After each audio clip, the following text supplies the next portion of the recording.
ย้อนสั่งแลเอาต้นเขาต้นอ้อยต้นกล้วยหมากไม้กูเจอมาหอยหลู่ตีเข่งต่างวันเหลือน11 โมนทำนั้นก็วันออกว่าในคาเนาะเมื่อในเตมาซับแรงนี่ลองเจอในคาเอาขามาเฮากวาดถ่อมได้จ้อมกันคาเนาะย้อนสั่งแลเอาต้นเขาต้นอ้อยหมากไม้อันรีบมาหลู่มาหอยวันเหลือน11 โมนวันเหลือน11 โมนในเป็นวันพลาลงเมืองไหนก็ว่าค่ะอันในก็เตมาซับแรงนี่ป้าคาเนาะย้อนสั่งแลห้องว่าวันพลาลงเมืองย้อนสั่งและคำพองห้องว่าวันพลาลงเมืองคำพองกอห้องว่าวันออกว่าในกันเนาะเมื่อปานพระเป็นเจ้านั่นตาเตตอบกุ่งก็เป็นแม่เจ้าเกจูในแลพระเป็นเจ้าห้อเมื่อเขาว่าที่เมืองผีข้าวตั้ง3 เหลินเต็มทนดีงามเย้าเส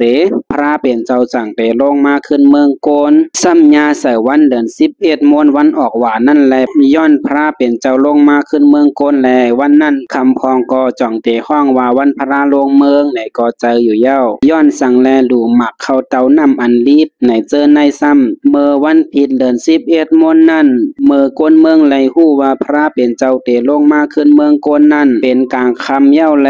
มีข้าวยามตาเตเฮ็ดข้าวมุนข้าวปองเย้าแลเมื่อปานกูปอกนั่นซ้ำย้อนมีแสงคายข้าวมุนเหลืองมีแซแว่นอันเตเปิดขายปันเฮาและ24 กูโจมองเหมือนเจิ้งหนังปานมือเหลียวแลตาเตกาบลูกพระเป็นเจ้านั่นจางเฮ็ดถือเย้าแลกาไลอักเข้าเตานำหมักไม่อันออกเนื้อสวนเผยมันเนื้อนาเผยมีสังกออ่อนกันเอามาหลู่มาหอยมาไว้พระเป็นเจ้าอยู่ลูกตีในเสมีมาพิงทุ่งอันดูหมากเข้าเตานำอันดิพ่านต่อถึงมือเหลียวอยู่เย้าลองตั้งอันไรมีมาเขียงต่างนั่นก็ลูกตีในมากล้วยหนังเก่าเย้าย้อนก้นเมืองหู้ว่าพระเป็นเจ้าเตลงมาเมืองก้นขึ้นนั่นอ่อนกันหู้ตกลื่นหู้ป้อเป็นกลางคืนวันผิดเย้าแลมีข้าวยามตาเตเฮ็ดจองหลีงา